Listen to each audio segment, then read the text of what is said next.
of council for the next steps in the investigation request.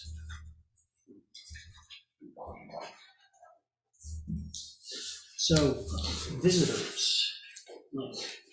Yeah, we have Victoria Motter, who's the program director with the Out-of-Town YMCA, who wants to make a presentation to the board concerning the proposed Y on the Fly program.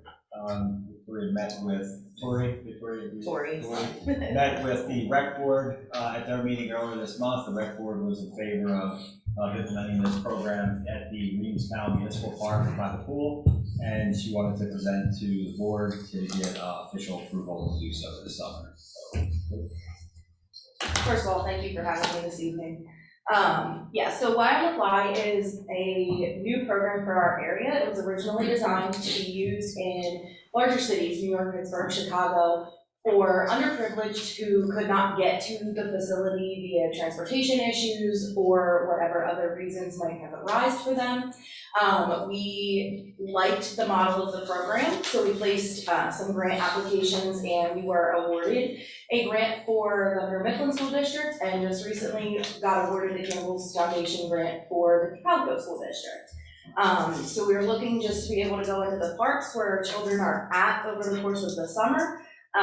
It is taking the Y outside those four walls and getting them involved in our programs where they are. So it's meeting the kids in their atmosphere. We are taking it one step further though, and we're gonna add an educational factor to it. So each one of our stops has a different theme. So we have a heroes theme for our first responders. We have fitness for phonics. We have a nutrition stop, and much more. There's 15 stops planned. And we're just looking for the following dates. We're looking at Monday, June 13th. We are looking at Monday, July 25th, and Monday, August 22nd. It is kicking off in our schools in May, just to get the kids excited and try and get them to convince the parents to work a good summer. Can you repeat the dates again? Absolutely. It is Monday, June 13th, Okay. Monday, July 25th, and Monday, August 22nd. It runs from 1 p.m. to 4 p.m. The actual instruction portion of the program will run 1:30 to 3:30-ish. We do have just some playtime in the beginning and then playtime wrap up and any questions at the end.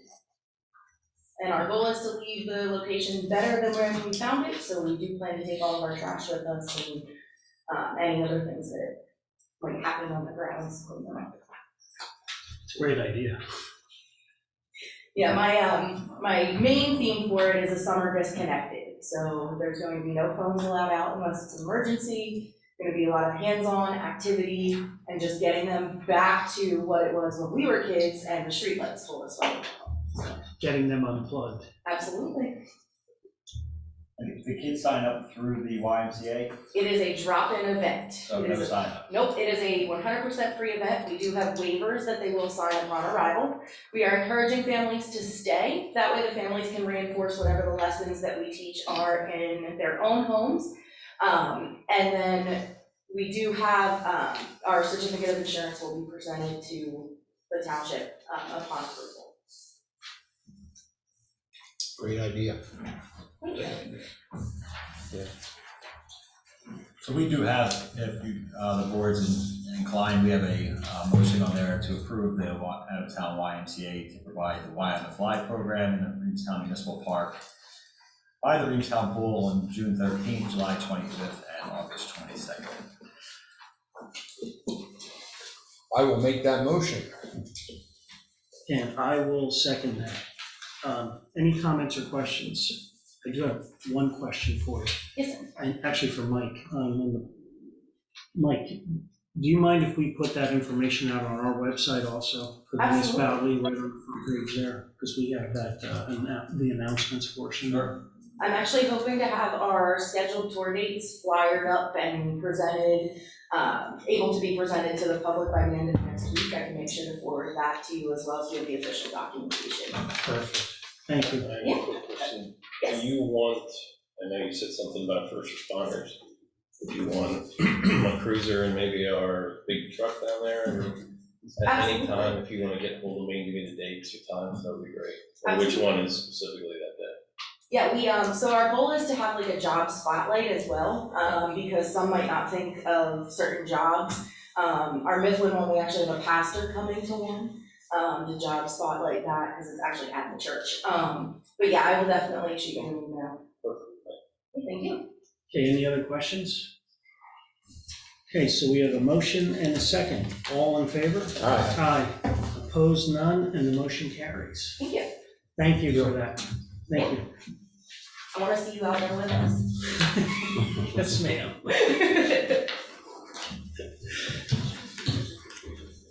Okay, the next one, Mike, we have. Dawn, how do you say your last name? Orgiera. Orgiera, I was going to be right. I was going to say Orgiera, but she's the president of the East Cocalico Swim Team Board, and she asked to be included on today's agenda to discuss the upcoming East Cocalico Swim Team season. And you want to highlight as well your divisional. I do, That's going to be yes. held at the pool, so. Yes, absolutely. So thank you for having me again this year. I really do appreciate it. And I also want to thank you for your donation to our annual fundraiser. So that was very generous and we really do appreciate the support. Just to give you a highlight of 2021, we had a really successful year. So our team came in third in our division, second in our divisionals, and we had 8 team records broken for the year. It's fantastic.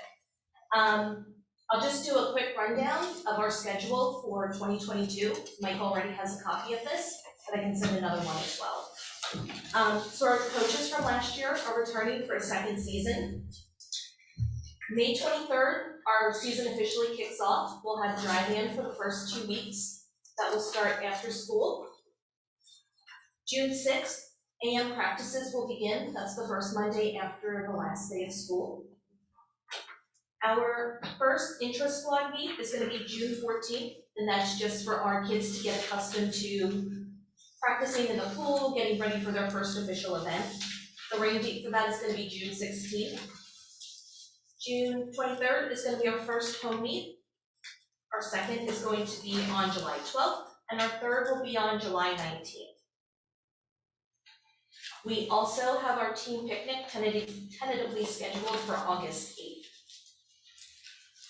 We hosted a really successful divisionals event last year, and so Elite came back to us and asked us if we would be willing to host again for a second year in a row. So we were hoping to get your support for that as well this year. In addition to that, I've been speaking with the Ephrata Rep. We're looking to put together a junior lifeguard program this year. So swimmers ages 12 to 15 would get, their first taste of lifeguarding. They would do water safety, first aid, and any other little things to get themselves certified and ready to start lifeguarding, once they become 16 and are eligible. So far, registration is open. We haven't had that many swimmers registered yet, but what we're hoping for is a much larger team this year. It's really hard to compete when you have a smaller team.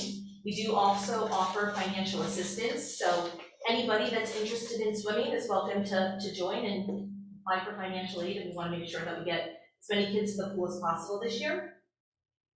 And the last thing that I have that I wanted to mention was that we do have the East Cocalico swim team attending our Park and Rec meetings, so we'll make sure to have somebody represented at each and every meeting. Great, thank you. How many teams are divisionals this year? There's going to be 7. So it's the same numbers last year. It varies from year to year. So yeah, we did have one team that we were hoping to join the division, however, last minute they ended up not joining. Do you remember how many kids were on the team last year? Our team? Yeah. I believe 56. Yeah.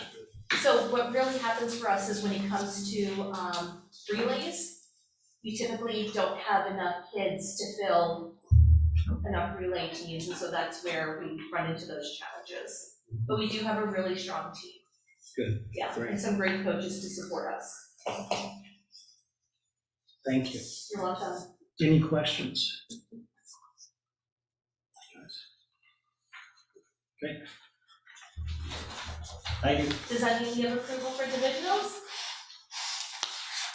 Yeah, Yeah, we've done. How's that for an answer? Yeah.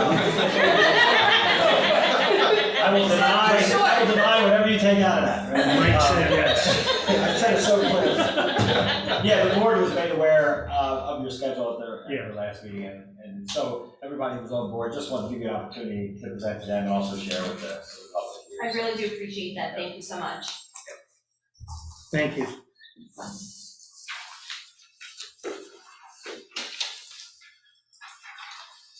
Okay, past meeting minutes for approval. Gentlemen,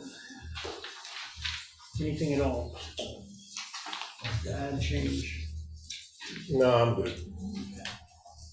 Again, I'll make a motion to approve Thursday, April 7th, 2022 Board of Supervisors meeting minutes. I will second that. So we have a motion and a second. Any other questions? Motion and a second. All in favor? Aye. Opposed, none, and the motion carries. Okay, land planning engineering. Good evening. Good evening. This evening, the project on the agenda is the Catalyst revised final land development plan. There is Representative Catalyst in attendance, Steve Clark. If you don't please answer any questions you may have. Somebody getting a microphone. Thank you. Mike has put the project plan on the screen in front of you. The project address is 425 South Muddy Creek Road.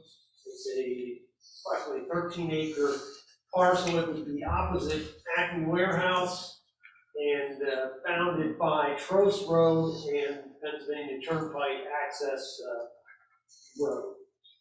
And is adjacent to the Old Order Mennonite Church on the opposite side of what I'll call Old Loush Road. The project has some history. There was a prior land development plan for the site recorded in 2009 under the name of Cason. That plan was recorded, some financial security established, and if you look at that plan, it's very similar. A novice looking at a plan would think it's identical to the current plan. The warehouse depicted on that plan was 117,000 square foot. The site layout was essentially the same, and relative to parking and point of access and general location of utilities and general location of stormwater facilities. Due to the time passing from that prior approval to the current owner, and maybe you can clear, are you the current owner? You're in the process of closing? We have not closed on the property yet. So they're an equitable owner as far as the interest on relative to the title of the property. After various discussions, they expressed an interest to proceed and pick up the prior approval and move forward.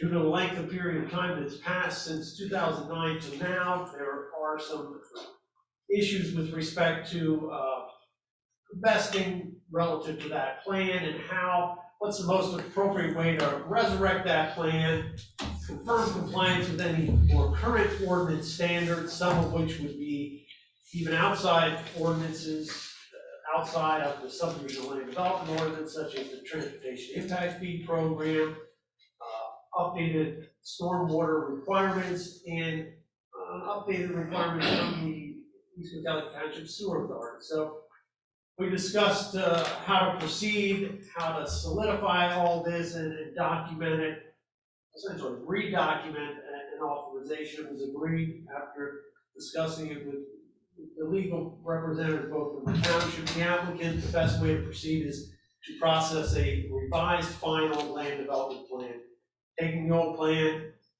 updating it with any newer requirements, confirming compliance with those standards, and moving forward with the approval. And that's what we're here tonight for. As far as other outside agency involvement, the project does require an NPDES permit. A permit was already obtained, so that permit exists. They also have erosion and sedimentation control relative to the proposed earth moving activity. With the 2009 project, there was a PennDOT permit approved for the highway occupancy permit, since South Muddy Creek Road is a state road. access to this project as depicted on the plan. Yeah, It's not loaded. it's must be such a big a file, it's just Yeah. delaying. Access to the project is onto South Muddy Creek Road. So general description would be the 117,000 square foot warehouse. You'd access it from South Muddy Creek Road. The truck docks would be towards the Pennsylvania Turnpike access road. That would be the maneuvering area. The site has significant topography.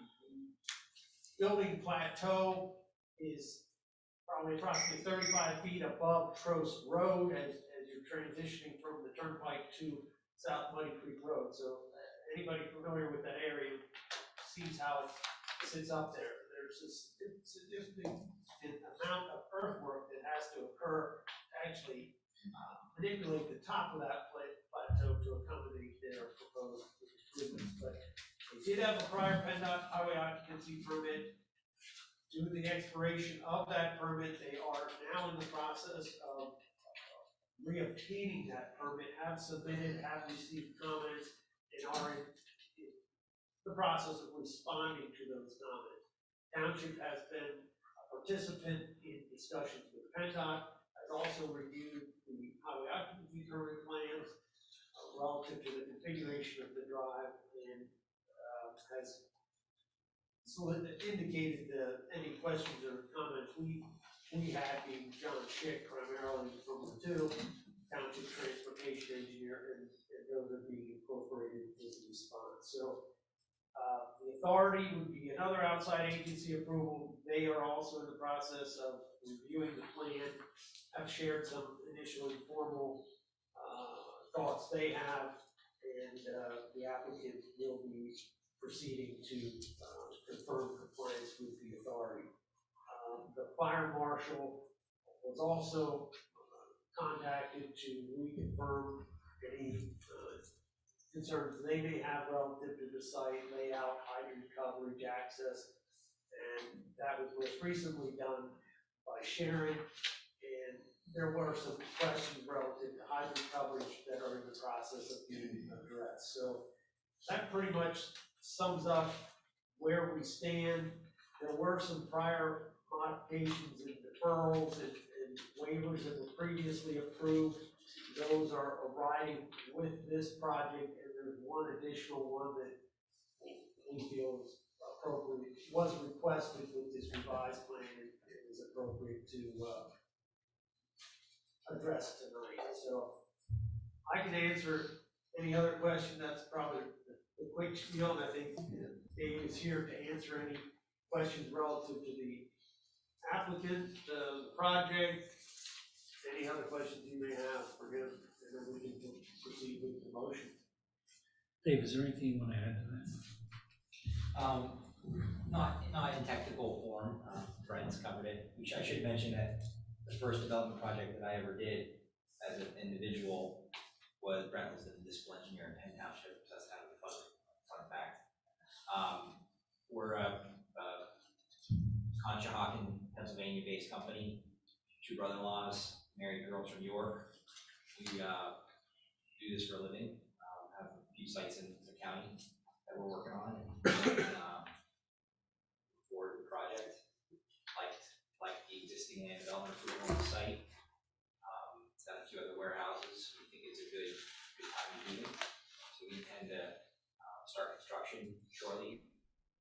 We get the permits we need, and we have concerns, or we're an 8-person team. I'm a director of construction that lives in East Hemphill Township, director of engineering that lives in East Hemphill Township. The director of construction would be here, managing the project directly. I'm out here about once a week for meetings. We have 10 interests, nobody in particular, but there's been a few local businesses, a few non-local businesses have been interested in building. So we're encouraged by that. It's a great location for the project. Thank you. Did you say that there is proposed traffic counts there yet, or not? There had, through the discussions with PennDOT, the process is to have an initial scoping application where PennDOT evaluates the point of access is the type of trips being generated by the proposed use and the extent of studies beyond that immediate driveway access point. It was concluded as part of that discussion, which others from the township participated, that based on this size warehouse, the traffic study, there were no further off-site intersections that need to be evaluated at this time. But as indicated, processing this plan does trigger the implementation of the transportation impact fee program, and the applicant will be paying the transportation impact fee as identified in the April 14th letter of $61,992. based on 41 trips, so. So there is considerable in and out there that. The term considerable can vary significantly. It's not like a commercial use and, from like a retail or other high volume uses, but there's impacts. Thank you. Any other questions? I did reference the April 14th letter. That letter was issued, the applicant received it, and is in the process of responding to items there. Quite a few are relatively minor plan type items, some are which summarizing things I just spoke about, obtaining the PennDOT permit, confirming satisfaction with the authority, confirming satisfaction by the fire marshal, in addition to other standard legal items. Signing a stormwater maintenance easement agreement, establishing financial security. So nothing in there is, a deal breaker type item, and would be what we consider typical items for consideration of conditional approval. Right, you want to go through them now? I'll gladly Yeah. forward if there are other further questions or comments, so. Yeah, I noticed that there was one waiver modification submitted with the updated revised plan. It pertains to the stormwater management ordinance and loading ratios, which are typically of more concern when you're in a karst or carbon geology, which is not, and also where the primary means of complying with certain water quality aspects are infiltration. So those two scenarios do not exist based on the current permitted stormwater feature through the NPDS permit. So the motion would be to approve a waiver modification of section 185.23A2C of East Cocalico Township Stormwater Management Ordinance related to loading ratios for stormwater basins and BMP facilities in non-karst areas, and authorize loading ratios as presented on the current plans and associated approved LCCD, DEP, and PDS permit. Okay. Do we have a motion? I'll make that motion. I'll second it. Have we have a motion and a second? Any other questions? Motion and a second. All in favor? Aye. Aye. Opposed? None. Motion carries. Next motion would be to conditionally approve the revised final land development plan for 425 South Muddy Creek Road based on the applicant's consultant addressing the comments in the Becker Engineering LLC review letter dated April 14, 2022 to the satisfaction of the township engineer. I will make that motion. I'll second it. We have a motion and a second. Any questions on that item? Seeing none, we have a motion and a second. All in favor? Aye. Aye. Opposed? None. That motion carries. Next would be a motion to authorize the board of supervisors to sign the improvement guarantee agreement for the revised final land development plan, 425 South Muddy Creek Road, and executed by the applicant, submitted to the township in the form acceptable to the township solicitor, accompanied by financial security in the amount acceptable to the township engineer, and a form acceptable to the township solicitor. And I'll make that motion. I'll second it. Okay, we have a motion and a second. Any comments or questions? Motion and second, all in favor? Aye. Aye. Opposed, none, and that motion carries. Next is a motion to authorize the board of supervisors to sign the stormwater management and easement agreement for the revised final land development plan for 425 South Muddy Creek Road, executed by the applicant and submitted to the township in a form acceptable to the township solicitor. I'll make the motion. I will second that. So we have a motion and a second. Any comments or questions on that item? Okay, motion and second, all in favor? Aye. Opposed, none, and that motion carries. Next would be a motion to authorize the board of supervisors to sign the revised final land development plan for 425 South Muddy Creek Road when executed and certified by all necessary parties and submitted to the township in a form acceptable to the township and township solicitor, and release the plans for recording when the township has received all other required legal documents, required financial security, Cocalico Township approval, PennDOT highway occupancy permit as necessary to satisfy conditions of approval. I'll make that motion. And I will second that. Okay, we have a motion and a second. Any questions? We have a motion and a second, all in favor? Aye. Opposed, none, and that motion carries.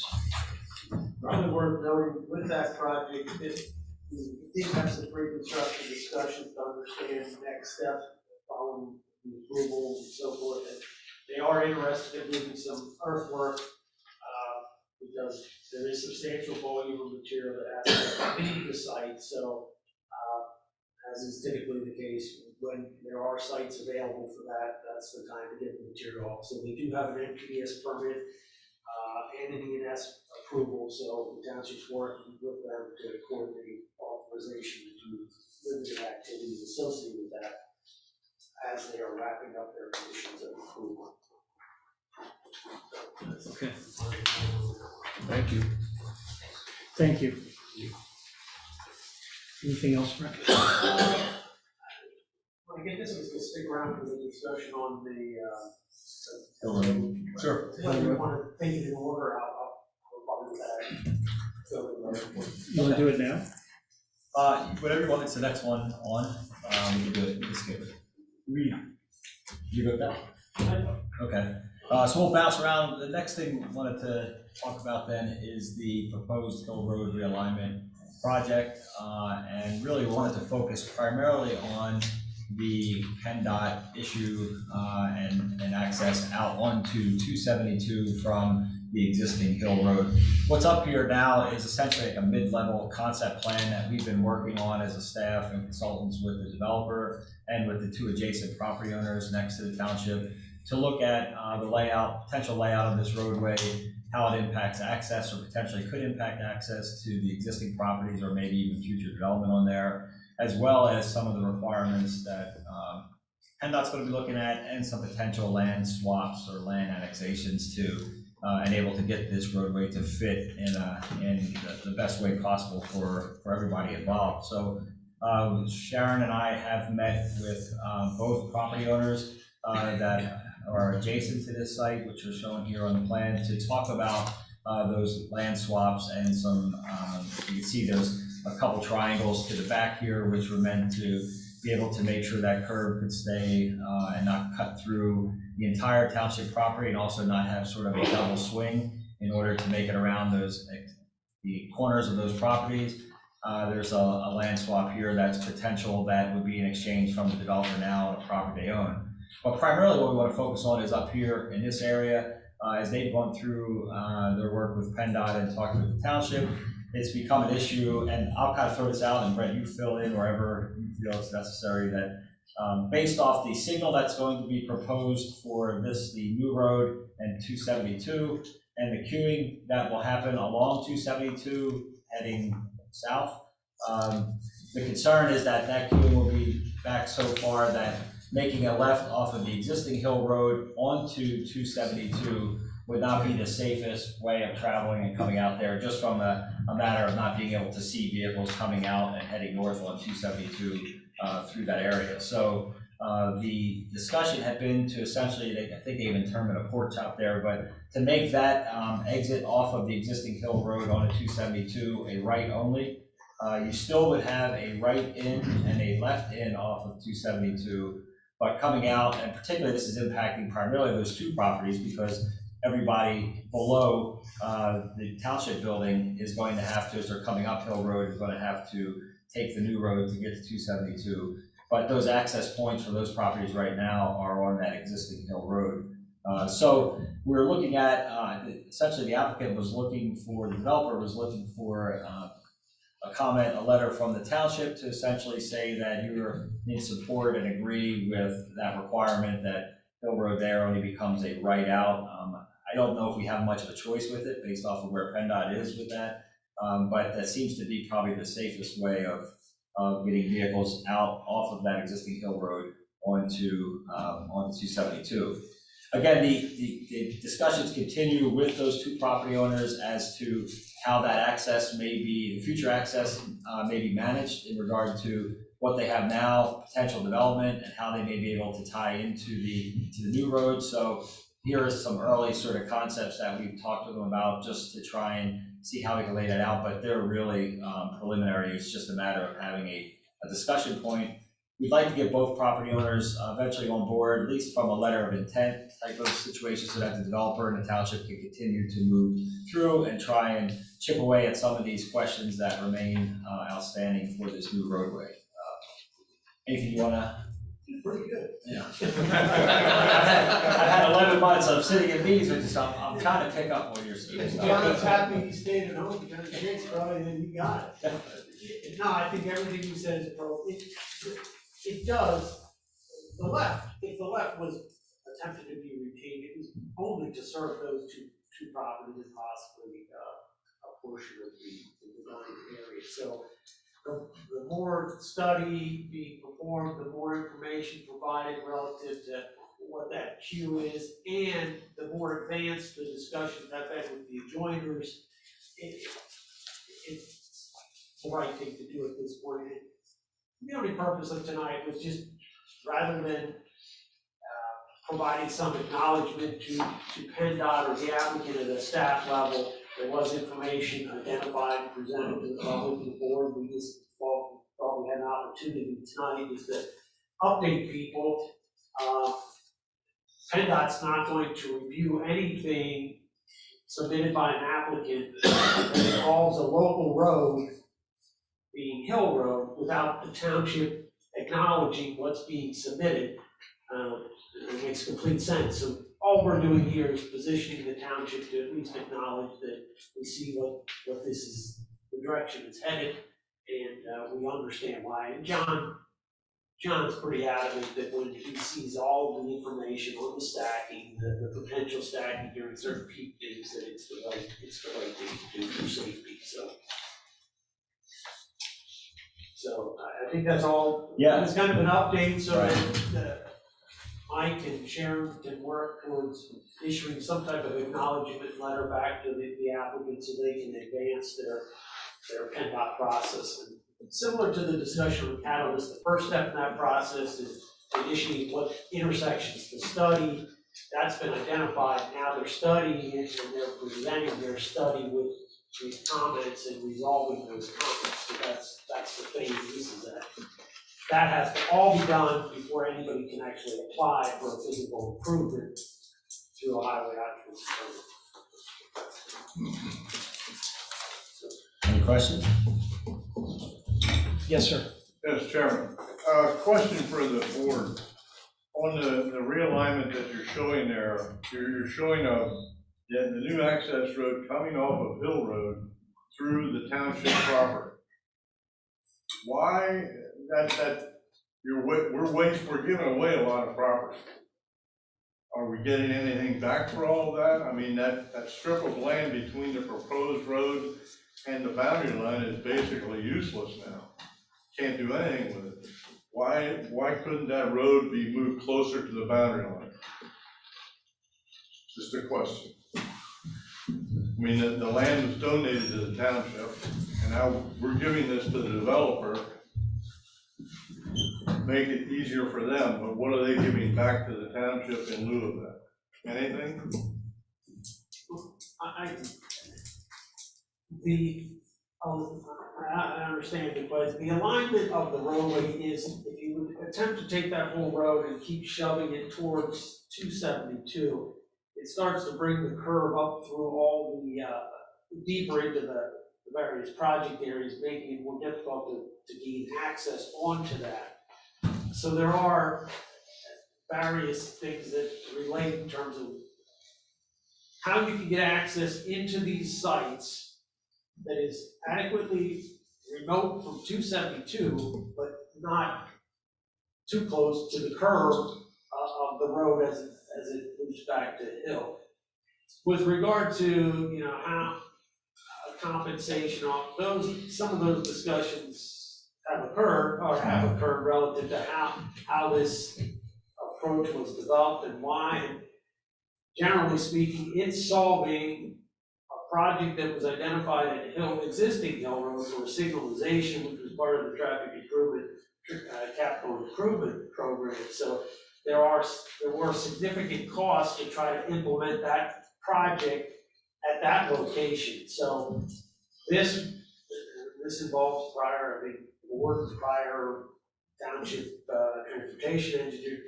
This was viewed as another alternative to work with a developer to accomplish a similar objective and in many ways reduce the overall cost of that or share that cost with the developer.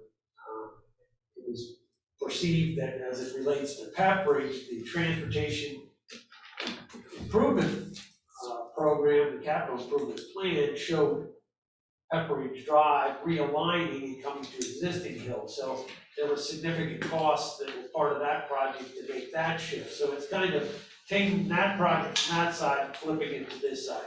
Is there impact to portions of the township property? Obviously. How that balances with other costs to implement the other project was kind of how the costs were evaluated. Right, and really just the goal is how do we partner and also minimize or at least cap our costs and be able to accomplish what we're trying to do there to bring people safely in and out of that corridor, as well as to improve that corridor and encourage additional development as well. The whole time is just trying to make sure that with the township be able to use this partnership in a way to accomplish all those things while also maintaining a comfortable cap on what our costs would be in doing so.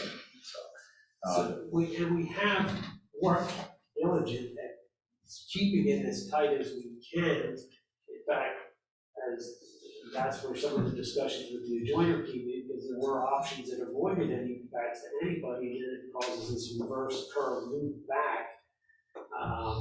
And I believe, Brett, there were three other methods we looked at for that curve. And when we looked, I think there were a handful of them, Doug. And as we looked at every single one of them, it just didn't make it. Well, and I'm not against the realignment, don't get me wrong, I think it's great, because resident here for over 50 years, it is a mess trying to get out on Hill Road. My concern is that we're losing, the township's losing a lot of land. And I understand some of that has to do with, well, they're gonna help pay the traffic light realignment, Land's land, once it's going, it's going. You don't get it back. And I know years ago, there were some grandiose ideas for this whole thing. They've never come to fruition, but with that, they're not gonna come to fruition. They're just not. Just a question. Okay, thank you. Any other questions while Brett's here? Okay. Thank you, Brett. Thank you very much. Thank you. All right, so going back to B, which is the LERTA program. Yeah, our, Sorry, Mike, I took you out of order because I figured. I know, now I'm all thrown off. I don't know Get what to Brett do out next. quicker. I think that last answer was difficult, wait, I can. Mea culpa. The township in 2019 had adopted an ordinance which created the local economic revitalization tax assistance program here in the township, and meant to provide a tax exemption for new construction in what was determined, I guess when you look at the LERTA language, deteriorated areas of economically diverse communities, which really extended to essentially the township itself as a whole.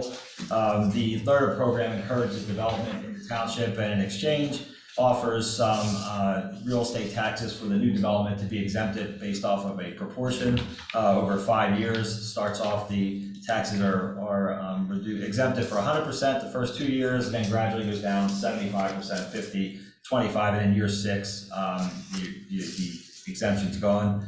The ordinance, the effective date again was 2019. It was listed as 3 years, so it's set to expire in November of this year.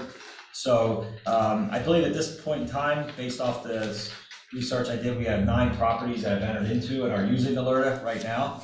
UGI, obviously, I think may have been the first one, is that correct? They took advantage of that.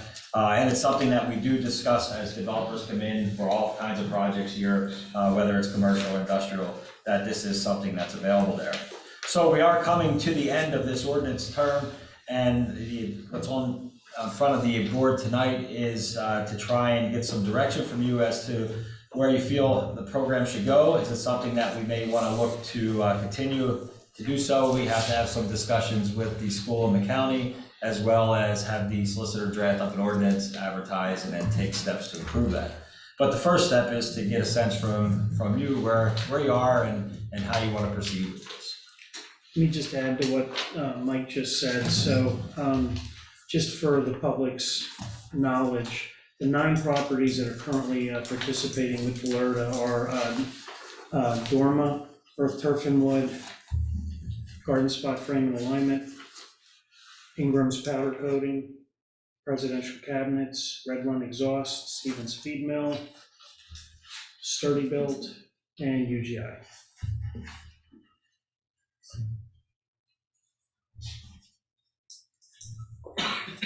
So Mike, to your, I'll start off here.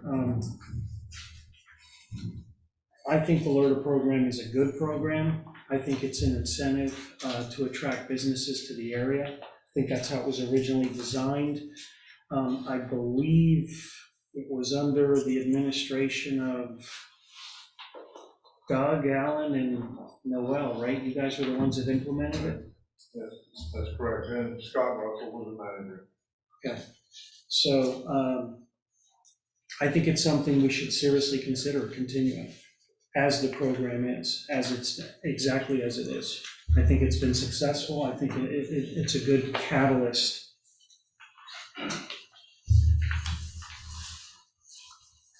Yeah, I look at it similarly. You know, when UGI first came, there was no program in place. They came in and they came in with their terms, and the idea originally of putting it in place was putting it in place on our terms, and having it there that the board here was making the calls on what was available. I think it has been successful that way through the years. I looked at it as, you know, there's been a lot of talk about, you know, traffic impact fees. There's nobody's really happy when they're a developer paying them. But I look at it as a direct reimbursement in a way by having the LERTA in place. And many of the properties, you start looking at the dollar values, yeah, they don't match up. Some of them, the LERTA is a little bit more than the traffic impact fee. Some of them it would be less. But I think it's a good faith effort there to try and mitigate those traffic impact fees. So, yeah, I'd like to see it continue as well. My only question is, you know, from the board, you know, at what point is it not necessary anymore? You know, do we look at 1, 2, 3 more years? There comes a point in time where maybe everything comes to an end. I don't know if you've given any thought to that, or Lorenzo even, at what point in the future does this end? I say it's a great way of bringing new business to the area. Seeing where it ends, I mean, we have multiple properties yet that could get developed in the township. I say, renewing it for a few years and then seeing where we're at then would probably be a good way of putting a time frame to it and then going from there at that point. But I agree, like with high dollar development happening and whatnot, I think it's a good way of countering the TIF. I'll answer your question, Jeff, this way. It's a good question. That's a very difficult answer. And the reason it's a difficult answer is because we still have a lot of property out there that we have in certain zones to be developed. I've always looked at, for the residents' perspective, and I'm a resident, I don't have a business in East Cocalico. From a resident's perspective, I always saw this as a very good program, even from a resident's side. And the reason that is you've heard me say this in the past, Doug and Alan and I talked a lot about this. We have a municipality, like all municipalities, where the infrastructure is aging. Okay, our roads are getting older, the infrastructure is getting older, the sewer lines that we put in are getting older. Of course, that's for sewer and water, but just from an understanding perspective. Everything's getting older, it's aging. So the burden, if we don't have, I've always looked at it as, I like this program because if we don't have a catalyst to attract the businesses and attract the growth, the burden on the taxpayer as a resident is much higher, because then the infrastructure is still aging, it's just the homeowner who's going to be, unfortunately, carrying that burden. So that's always the thought process I have used in the back of my mind as to why this was such a great idea, because then the benefits, we're reaping those benefits down the road as residents. So. There eventually comes a point in time, though, where you get built out. You get to be the Denver and the Adamstowns of the world, where you get built out, and is the right time to sunset this prior to that happening, close to that happening. We're not there yet, obviously, but there's a lot going on. And, when is that point? It's a valid point. I would answer it this way. The market will decide it. When the properties are built out and there's not much there, the market itself they're not going to apply for the loan because there's nothing there to apply for. So I think the market itself is going to make that decision for us in terms of the time. So you're basically waiting till you're at build out point. Pretty much, yeah, exactly. And to add to it, I mean, renewing this program, again, in my opinion, is going to be great if we agree on that. But to add to it, attracting new businesses here with the TIF, all in one payment, discount, So there's, we're doing multiple things to attract new people here to come be a part of East Cocalico. So doing both things, we're doing our part. Now they should do their part. Where's that point in your mind where it becomes you're close to build out, it's time to sunset? If I could predict the future, I'd tell you that. You're a young guy, you're gonna be around a lot longer than we are. Hey! It all really depends, like RC said, once we get to that point, I guess we'll reevaluate then. There's a lot of property out there that still could potentially be developed. It's like we have a question on Zoom. Comment from me. Oh, LERTA was actually originally put into place by the state for redevelopment of blighted properties. Yep. So even after build out, LERTA could be used for reusing a site. And so even after build out, it may be very beneficial for the township. Yes, sir. And we, through Alan and. I'm sorry, I'm Nate. Doug Macklin, Thank I'm you. sorry. Alan Noel and I and Scott Russell and, Ellen Musser had to go to the county and do a presentation to the county commissioners. We had to sell this program because they actually were against it. And we convinced them that this is the right way to go. The other thing is, this program is voluntary. Not everybody, you don't get it automatically. You have to apply for it, just so everybody understands. It's not you walk in the door and you get the release. You don't want it, that's fine. You don't have to have it, but it's optional. So I think you need to make that. Yeah, you are correct on that part, because on our spreadsheet, there's a lot of properties that didn't take. Right. well, no, some of that's the zoning. Or they weren't qualified. They weren't qualified. Yeah, but they still have to apply for it. Yeah. Right. Matt, do you have to put a term on it? Does it have to be for 3 years, 5 years? Could it be renewed unless the? Exactly, I've seen it 10 years in the initial term. Because I think maybe getting to what Doug's point is, we don't want to have to continually sell it to the county.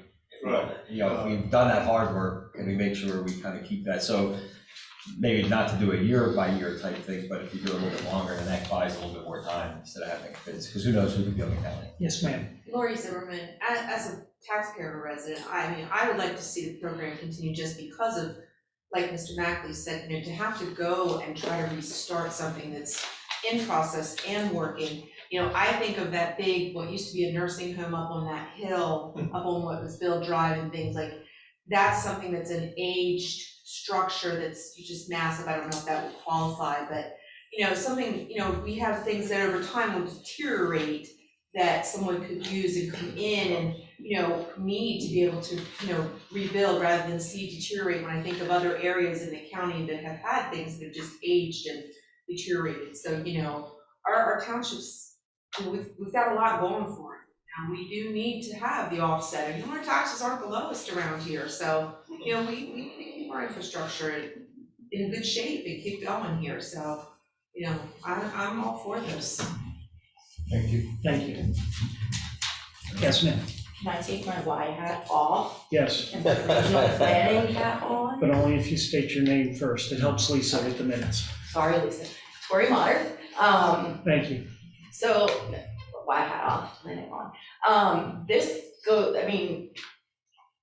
Porter would eat this up. Can I just say that? This goes with everything that we're planning for the region. I know you've been part of it, and I know that Mike's been part of it. So this, I feel like this is something that the region should be modeling after you guys, to be enticing our businesses to come and build up our area, not in the sense of more building, so to speak, but that business, community, resident, just circle, like the family circle. So I definitely, regional wise, I'm in support.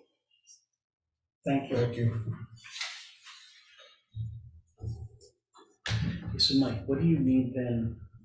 I think at You this just point. need direction. Yeah, we need direction, so we know how then to approach the school and the county, and then also have the solicitor know what we need to do with drawing up.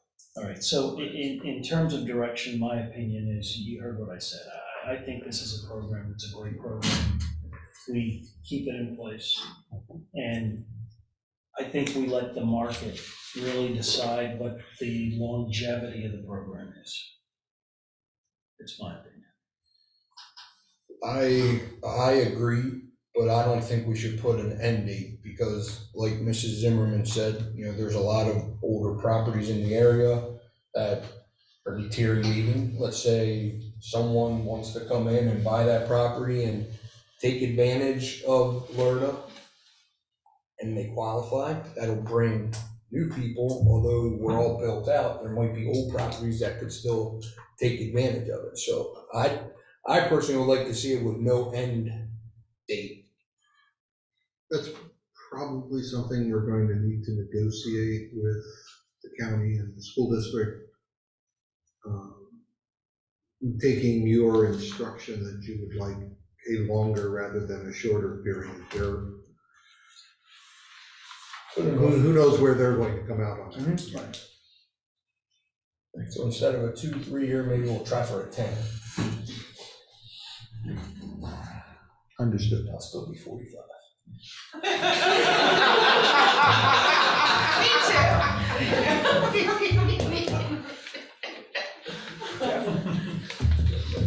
Yeah, I don't want to see it go away, so. So Mike, that gives you, Yep, we're good. gives you a general idea then. Okay? So next item. Yep, next item is our Farmer Savings Soil Stopping Sediment FS4 program. We have back in this last 2021, we developed, Ken and his crew and Jeff was involved in developing this program to try and address our pollutant reduction requirements here in the township in the most cost-effective way we can. We opened this program up to farmers in the designated areas of the township. We did receive 4 applications. We did end up awarding grants. That's the way this was worded in December 16th meeting to 3 property owners. Warren and Christine Hoover, Nevin G. Burkholder, and Stephen Martin. In March of 2022, those agreements for 2 of the 3 have been signed off, the grant agreements, and they were all pretty much on just single parcels, whereas the Hoovers was on 3 different parcels. So in March of 2022, the township did contract with Team Ag to do some of the administrative work on us with this program, and they did. Jeremy Weaver did go out and met with Mrs. Hoover to review their farm maps and to pin down the fields, because they did submit initially for 389 acres, but we had only awarded a portion of that. So really, they were going out to try and identify and finalize these which farms were going to be used, and they did come up with 3, which we called the home tract, which was 60 acres. The Grable Holdings tract, which was 7 acres, and the Roy Zimmerman tract, which was additional 60 acres. So their total acreage that is part of what we're looking at right now is 127 acres. That compared to the original grant agreement of 120.91. And that original agreement was looking at 3 parcels, 2 different than the 3 that are in here. 1 was shared. So the amount of the grant award that would be going to the Hoovers, it will increase to $19,050 compared to the $18,136.50. But since we have a change in the official designation of the farms, just wanted to have that motion made here at the board level so that we could officially document which farms are going to be included, and we'll clear up any questions and make sure that we can continue to move ahead with this program. So we have a very long motion to read, and really it's just a matter of trying to identify what the motion was made on December 16th and modifying that here on April 21st. So the motion is to amend the Farmer Savings Soil Stopping Sediment FS4 Grant Award Agreement between East Cocalico Township and Warren E. and Christine E. Hoover, 171 Stevens Road, Stevens, PA, 17578. Totaling 120.91 acres for conservation tillage with a 30 to 59% residue on parcels 080-15372, 080-04306, and 080-90383 for a total grant award of $18,136.50, which was approved during the December 16, 2021 Board of Supervisors meeting. And to approve the Farmer Savings Soil Stopping Sediment FS4 Grant Award Agreement between East Cocalico Township and Warren E. and Christine E. Hoover, 171 Stevens Road, Stevens, PA, 17578, totaling 127.0 acres for conservation tillage with a 30 to 59% residue on parcels 080-15372, 080-44592, and 080-88668. For a total grant award of $19,050, and to authorize the township manager to execute the required grant agreement on behalf of East Cocalico Township. So again, the long and short is the total acreage will increase from 120.91 to 127 acres, and the farms have been officially designated, and this is amending it to make sure that our current agreement will reflect what we're actually contracting. So I hope we don't have to read that motion again, but, yeah. Take a deep breath. So really, it's just kind of to keep us moving and just to finalize what we're gonna do in this project. Like, and then, so then it goes from 18,136. 50. 50 to $19,050. Yep. Okay. It still fits in the parameters of what we're doing. Ken, did you want to add anything to it? Yeah, as we're adding these farms in, we need to change the reduction plan that we had originally submitted to DEP, which had been approved, that these farms are being included in the, basically coverage area of the of our MS4 program. And so there'll be a slight increase in the pollution, in the sediment reduction requirements that we have. And we won't know exactly what that is until Land Studies finishes revising the calculations. They have all the information and are in the process of doing that. But we know it's going to be going up a little bit, and getting a little bit of extra land from these folks is kind of insurance to make sure that the number doesn't go up to the point that it will become a problem with the land we're using. So I think it makes sense to do that. I think, Ken, too, you also ought to touch on a little bit the residue checks that have been done already with the Hoovers. There was over winter here, there was, what were you seeing, 80 to 90% coverage? Yeah, the coverage was much higher than required for the agreement that we have for the lower amount. And if it is, then the agreement will still stand. We'll be paying that much for those acres, but we would be able, if it is higher, we'll be able to claim that amount of sediment reduction through DEP. A lot more than what was originally thought. Correct. Yeah. So that's the good news. We'll see if it's all still there after planting, when the next check comes in, revenue check. So it's off to a good start that way. So I'll make that motion. Okay, so we have a motion. Do we have a second? Yeah, I'll second it. Okay, we have a motion and a second. Any other comments or questions? Okay, so we have a motion and a second. All in favor? Aye. Aye. Opposed, none, and that motion carries. Okay. We'll have to reread it. All right, keep us moving along. The township received from Vantage Property Solutions a proposal for the park fertilizing and weed control program. This was a similar program that was implemented in 2021 and includes a spring fertilizer and broadleaf weed control application and a fall fertilizer and broadleaf weed control application here at the municipal building, at the Old Homestead Park and Stony Point Park. A spring fertilizer and broadleaf weed application at the Reamstown Park, and a spring fertilizer and broadleaf weed control application, grub control application, flea and tick control application, summer weed and feed application, and a fall fertilizer and broadleaf weed control application to the Reamstown pool property. Total cost in this proposal for 2022 is $3,638. It compares to the cost in 2021 of $3,513.90. So the Vantage had contacted the township to see if you're interested in doing this again. I did speak with the roadmaster, and he was supportive of the program, felt that this would be, worked out well last year and would be good for the township this year. So if you guys feel the same way, we could consider a motion to contract with Vantage Property Solutions to provide the lawn treatment services to the Township Municipal Building, Old Homestead Park, Stony Point Park, Reamstown Park, and Reamstown Pool. The total cost of $36.38 as per estimate, number 1432, dated April 8th, 2022. Was this in front of the Park and Rec Board, or?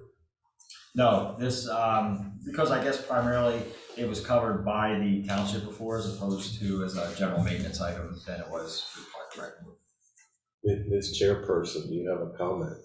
I think we should go for it. Okay. I'll make that motion. Okay, do we have a second? I will second that. So we have a motion and a second. Any comments or questions? Okay, so we have a motion and a second, and all in favor? Aye. Aye. Opposed, none, and that motion carries.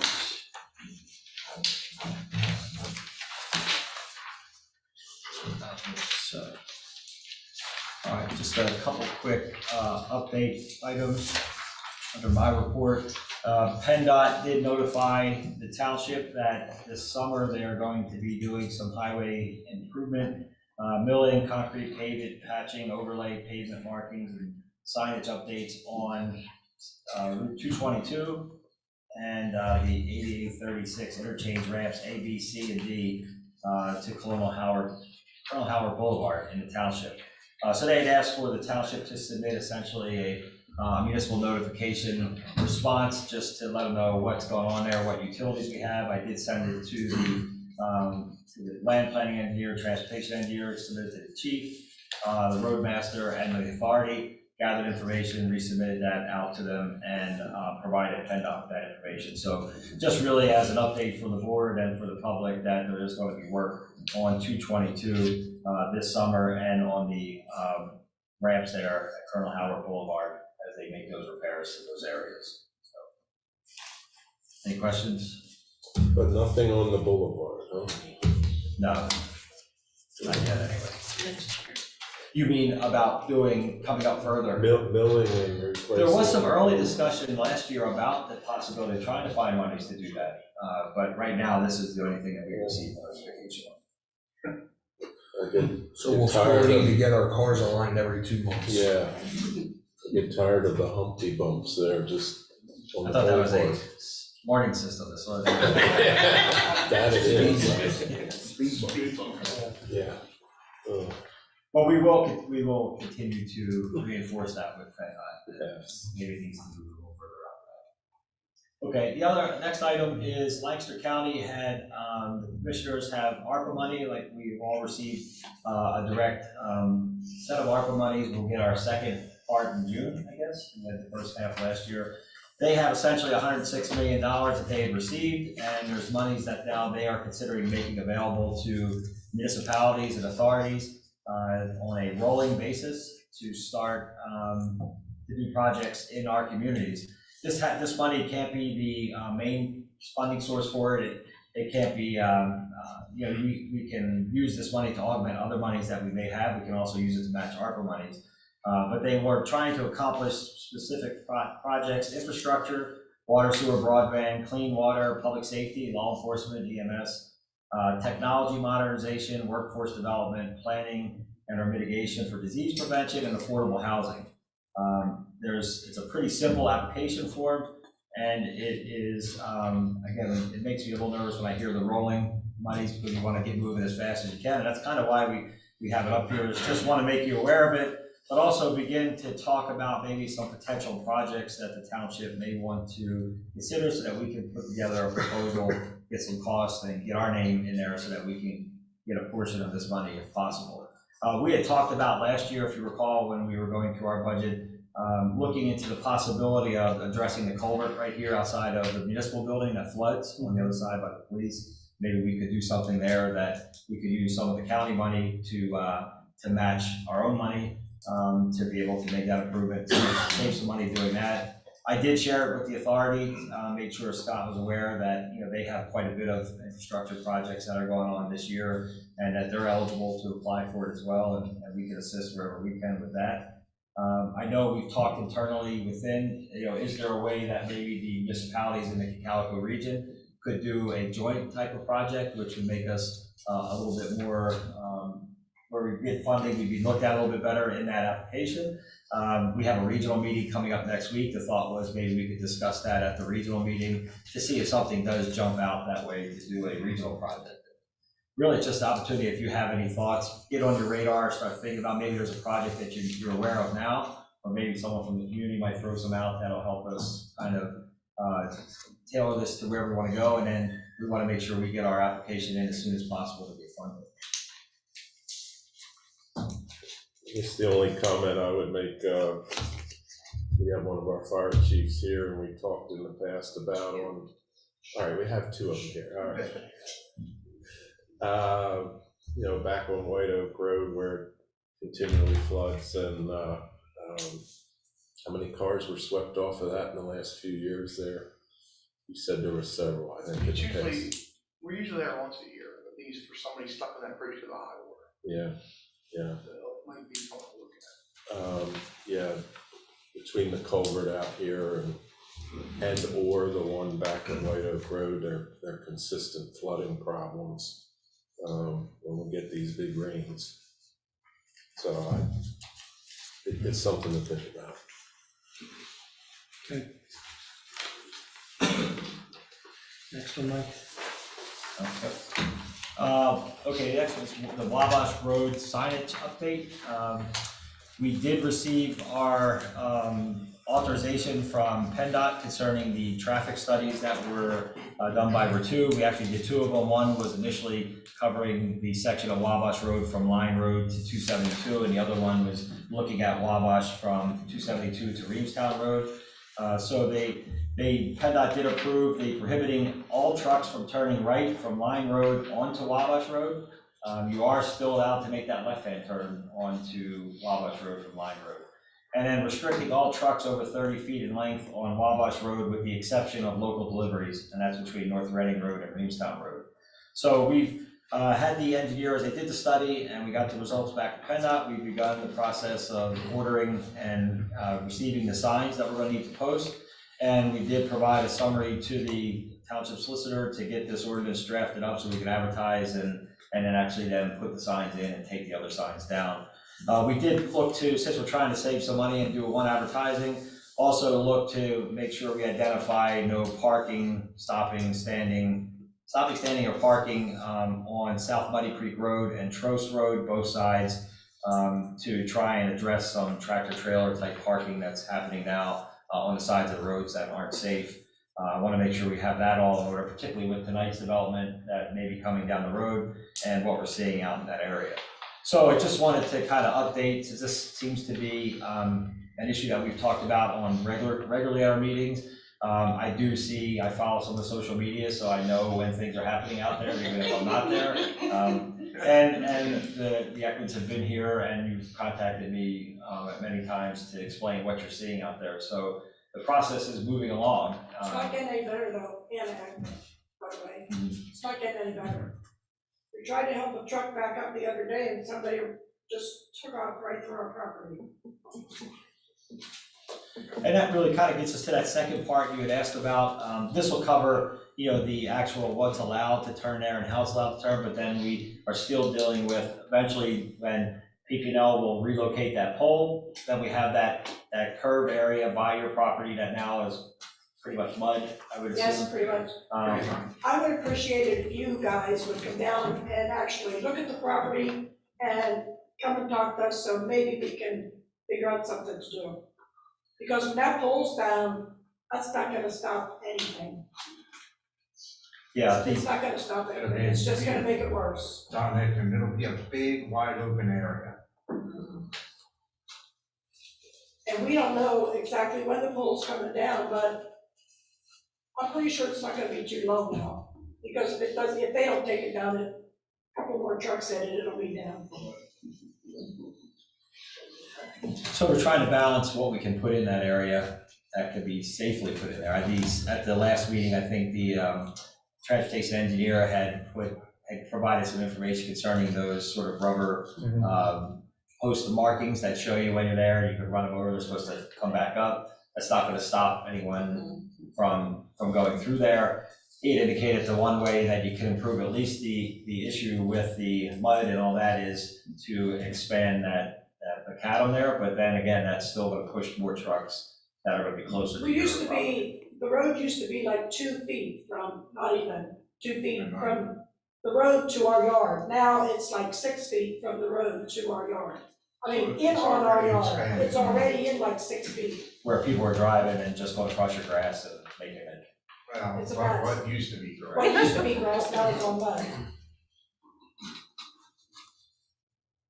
So do you guys have an idea of what you'd like To Well, see we're not there? really sure, but we need something, well, we're gonna put stone in there, but we need something that's actually gonna stop people from coming into the yard. Or something for you guys to take a look at and say you are permissible to go to this spot or that spot, because we don't wanna make it dangerous for anybody either. You don't wanna put a bunch of stuff that goes out too far, because then if something happens, we're liable. And we don't want it to happen that the township is liable for anything either. Because there's a right of way there, so. Yeah, there's an easement, there's a right of way, and Can't go right out there. we need to investigate. But we need you guys Where to that is. actually come down and look at it with us so that we can talk about it. And figure out something Was that ever, that's not gonna take 6 months. was that property ever surveyed? Not by us, at least not when I've been here, I don't know. If someone You know, ever been out to survey your Do property. you remember anyone ever survey that and put out benchmarks out there? Not that I I don't know. remember. I mean, we've been there 18 years, I have no idea. All we have is, I've never seen anyone all we have is survey. what we bought, Okay, our property. because that's the only way we're gonna get an accurate read on where the right of way is. You don't have a plot plan from when you guys bought it back in Well, Still 18? need a survey. They could, there possibly could be a survey. We probably still have the paperwork from when we bought it. There could be Just a few survey years ago, you information. could tell where the road was and where our yard was because we have pictures from that. But now you're like 6 feet into our yard now. But surveying it, it'll mark all the corners and it'll officially tell you per se, just because you mowed out 6 feet doesn't mean that was actually yours. That's where the survey will come in place. And it'll make us determine where and if we can probably put something there. I don't. Because it couldn't be placed on your property. It would have to be placed probably on the right of way, correct? Would have to be on the right of way. Correct. If we're doing it. If we're doing it, it would have to be placed on the right of way, not on your property. If you're doing it yourself, it would be on your property. So that's Outside the right where, of way. that's where a survey will come into, it'll come in handy.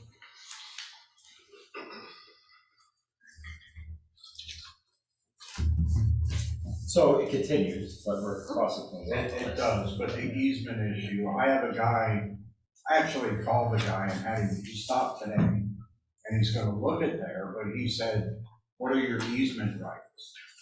Yeah. Well, I'm not sure, because he wants to know how far he can, if he does this work for me, how far he can go. Can you check, if you don't mind, can you check your paperwork when you bought the home? Sure. Just to see if there's any initial survey in there or anything like that. Because when they do the surveys, they will actually indicate on there if they left a pin or a benchmark in place. Okay, and that might be covered up by soil, and you just don't even know it's there. It may have been done right before we bought it, and who knows, yeah, Yeah, I'll look into it. let's start there. Okay? Okay. Thank you. Yeah, thank you. Okay, that's it. Okay, Chief. Police Good evening. Department. Good evening. What's on the agenda is taking 2 officers off probationary status. They completed the FTO process or field training program process. So I would ask that Officer Jose indicate that Officer Jose Gonzalez has successfully completed his first year of employment in the field training program. I recommend he be removed from probationary status. I guess that can be a motion. Okay, and I'll make that motion. I'll second that. Any questions? So we have a motion and a second, all in favor? Aye. And the Opposed, same, none? sorry, Opposed, none, motion carries. and the same for Officer Zachary Stauffer, has successfully completed his first year of employment in the field training program. I recommend he be removed from probationary status. And I will make that motion. I'll second it. We have a motion and a second. Any questions? Okay, we have a motion and a second. All in favor? Aye. Aye. Opposed, none. Motion carries. We completed as a department the mandatory use of force training, use of force and handcuffing training that was put out by the Municipal Police Officers Training and Education Commission. Because of the things that have happened in the last few years, they determined so officers had to take an online class, or I guess you could call it a class, and then we did a hands-on class. We sent Officer Zach Weaver and Officer Zach Stauffer to training, and they then went to training with the Training and Education Commission to become certified one-time instructors for this class. So we have completed that training. West Earl Township partnered with us.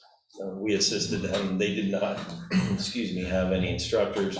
So I asked Chief Higgins if he wished to send his officers, and they sent officers and made a little more for the time we spent. And the school district provided the facility for us to do this. So I do thank them. All members of the department have completed the qualifications with the new 9mm Glock handguns. So they are fully in service with all members carrying them. We're in the process of working with the trade back to the officer store. And I will say with the new handguns, we do have the RMR sights, the red dot sights, and this was my 25th year of qualifying, and I would say a little bit above average shot. So this was probably the best I've shot in a very long time with the assistance of the red dot sights. So we're all very happy that that purchase was made and they're now in service.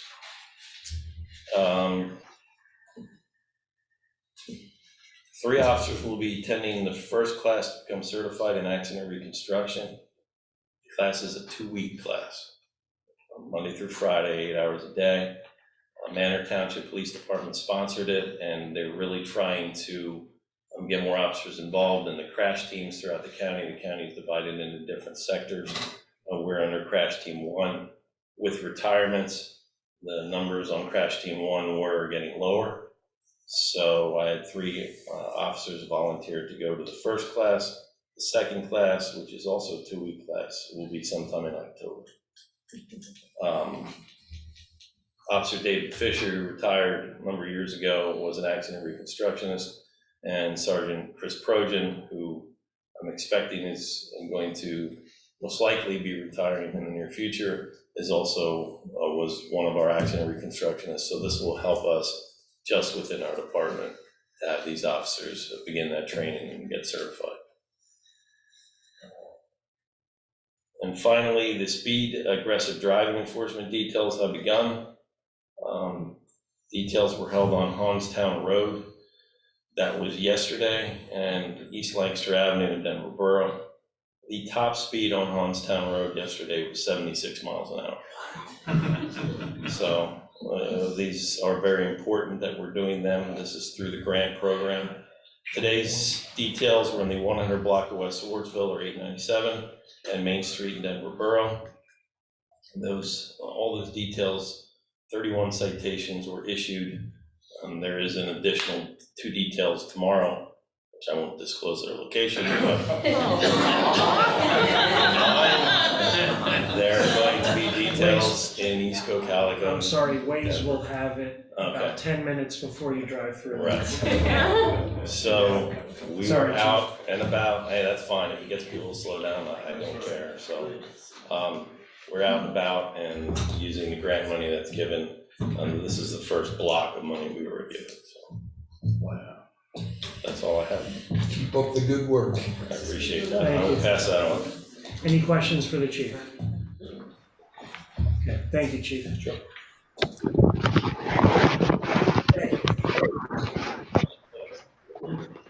So, Community Development Challenge, aye? Is Sharon? Yeah, Sharon. I'm here. Can you hear me? Yes. Go ahead, Good Sharon. evening. Hi, I don't have anything to report other than what's pretty much already been said by others. Okay, thank you. Thank you. Okay, financial administrator. Yes. Yes. Okay, so, I spent this week, tying up loose ends for the audit, which will start on May 9th. Marducel plans to be on site for 2 days, and then, they should be able to finish up the rest of the work at their office. We're using a shared server called SureLink, where I can, deliver documents that they need to them, over my laptop computer instead of having to share paper with them, so that should save us some time. They shouldn't need to be on site as long as they have in the past, so that'll be nice. In tying up loose ends, some of the things that I discovered, and I gave you a balance sheet. This is as of March 31st, 2022. But a couple things that I discovered today that I just want to point out to you. If you look down at the fourth line, the fifth line, escrows, you can see that currently we are holding about $248,000 in escrows. The majority of that money is in other bank accounts, but there is $28,000 of that money that sits in our general fund. I have been working to get those funds out of our general fund and into a new agency fund called the developer fund, which would be the balance sheet, the last page in your packet. So that's what I was working on today. It's not reflected in this copy you have yet, but eventually it will all show up there. And on the next list of bills, you will see a check for $28,000 made payable to that fund to move those escrow dollars that are sitting in our general fund into the developer fund. The next thing is we have a balance in the due from account, $33,307. That is basically money that the general fund paid out for the benefit of other funds, and that money needs to be paid back from those funds to the general fund. At 2021, there was about $6,000 owed from the traffic impact fee fund. There were 2 invoices paid on December 30th. I cleared most of those up before year end, but there were 2 checks for Nicholas, the solicitor, and also for Ritu, that will have to be paid back. And then I will also include anything that we paid in 2022 so far. So I'll have a proposal for those transfers at the next meeting as well. In speaking with Marducel today, we're gonna make a change to the way we book year-end entries. In the past, we have cleared out all of our payroll liabilities, which tends to cause a problem since these are basically money that were collected from paychecks and not paid out until January of the next year. When we clear those balances out, then I start off with bad balances for the next year. So I got Marducel to agree that we can let these balances sit on our balance sheet as long as I provide them with the payroll tax returns that show that the balances are accurate. So that's the way we're gonna handle it this year. Again, if you look at the developer fund balance sheet, part of that due from money is actually money that developers owe us, that I billed them in 2021, but they didn't pay their invoices by the end of 2021. Okay, so the balance that's on here is as of March 31st, but before we had no accurate way of knowing what those balances were that were owed to us. So I put these in this developer fund, so we would be able to track how much money developers still owe us. And right now that amount stands at $29,638 in receivables that were owed from developers. Okay, so do you have any questions on the balance sheets? Is any of that owed on a long period of time? Yes. Yeah, that's what I was gonna I ask. did What's the run timeframe? an aged receivable because I will have to vouch for that balance in the audit. There are some balances that are 120 days out, and I can show that to you at the next meeting if you're interested in seeing that. Yeah, could you do that, please? Yes, absolutely. I assume we are reaching out to them. Yes. Are there penalties? I do impose penalties. For instance, we had one, I found that hadn't paid for a very long time, since 2019. And Mike and I both worked, to get them to pay, and we charged them about, $1,900 in late fees? Yeah, and I think Right. the way we got it was they wanted to move ahead, and we were like, well, I don't think I'm gonna have time to get out to look at any of that until I get paid. So they paid it, and they should have, Yeah. because they were invoiced, and they were asked, and it was. And it was about $33,000. So, yeah, I've been working very closely with Sharon and with Mike to get those balances cleared up. I think procedurally, that's what like Sharon and Judy are looking into. How do we set up our fee structure, as well as how do we make sure, particularly how busy we are, but we don't get to the point that we're subsidizing the developer for any long period of time, that we're able to collect that money and get it back to the township as soon as we can. So Yep, and the PSATS conference starts on Monday. One of the Monday sessions is actually on creating a legal and appropriate fee schedule, and I'm planning on taking that session. So I hope to bring back some good pointers for Sharon to go ahead and move with that, because we know the fees we charge are really too low. It's two separate parts. One is to cover these engineer and solicitor fees, and it seems as soon as the first bill comes in, it eats up all those fees that they paid. So obviously, we're not collecting enough. So that's something else that we're working on. So Yeah, if you can produce the age report, definitely. absolutely, I'll do that at the next, I won't be at the first meeting next month, but I'll be at the second. I'll have it for you then. Thank you. So if you have don't have any other questions on the balance sheet, I'll move on to the budget analysis. I was curious with the TIF payment schedules that a lot of the businesses are on, is that coming in as it should too? Or? Yes, and I did present that to the TIF committee Tuesday night at lunch. Yeah, everyone's up to date on their scheduled payments. Good. But we definitely stay away from the monthly payments for in the future. Quarterly would be, we talked quarterly in that agreement, because monthly is just Too much.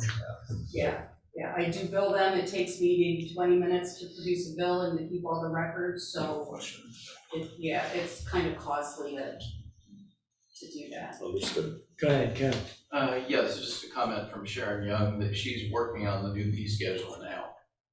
Okay. Yeah, we've been Thanks, Sharon. talking to each other about that, so. All right, on to the budget status report. So I believe you have a detailed copy. What the public is seeing is the summary copy, so that's the one I'm gonna talk about. As I go down through this, I wanna point out, recently we discovered that the CDBG grant is going to be, we're not gonna be reimbursed for that money. I believe the contractor that we choose is going to pay the county directly. So we have $200,000 in federal grant revenue that we're not going to realize because they're gonna be directly billed for it. The expense also will not be realized. So I don't know how we wanna handle that. Do we just want to keep that in the back of our minds? Or would you like me to post an adjustment to the budget to remove that 200,000 so we don't think we had it to, that we had it to spend? Shouldn't we post it, because Mayor Dussel's gonna want that documented? I would prefer to post it. It will keep the budget a lot tighter if we do that. Right, because it then documents that it was Correct. posted and it was pulled from the general. Is that a township's requirement? Like that you do have to show that money's not gonna come in and doesn't get spent. I don't know if it's a township requirement, I'm just thinking of best practices on the accounting side. I can tell you at the county, that's the process we would follow. I've questioned the auditors about it before, and they said it wasn't necessary. But I can tell you that the practice will keep our budget a lot tighter. Yeah. Oh, we need to re-advertise that and everything? Or I don't how's that? believe so. Okay. Because we're not changing the original budget, we're just making an adjustment to the, when I show my financial reports, it'll show the original approved budget, and then it'll show adjustments to the budget. Right. If anything, you're getting more granularity on the budget is the way to think of it. Right, Right. correct, yes.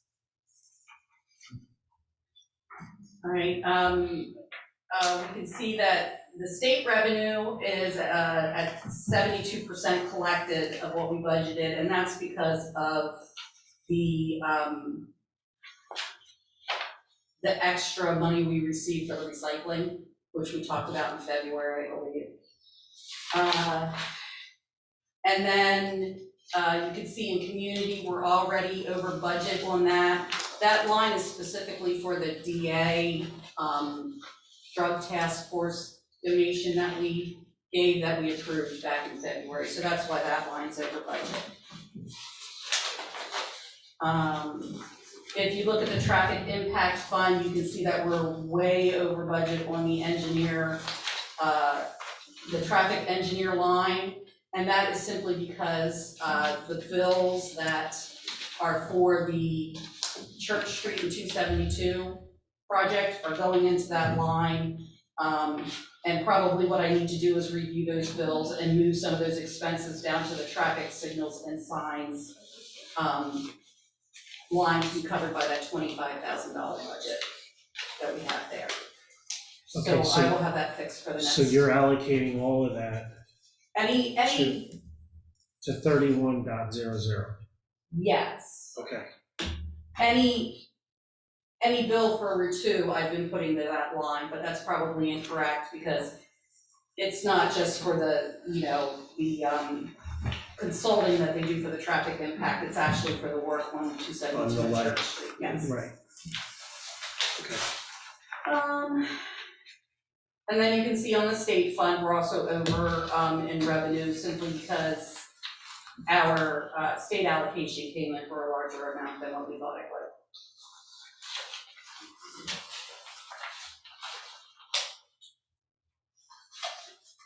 And that's everything I have on that, unless you have any questions. I do not. Does anyone have any questions for Judy? Gentlemen? Thank you, Judy. Jeff, anything? No, nothing, thank you. Okay. Thank you, Judy. Thank you. Okay, Roadmaster report. Good evening. Evening, Brett.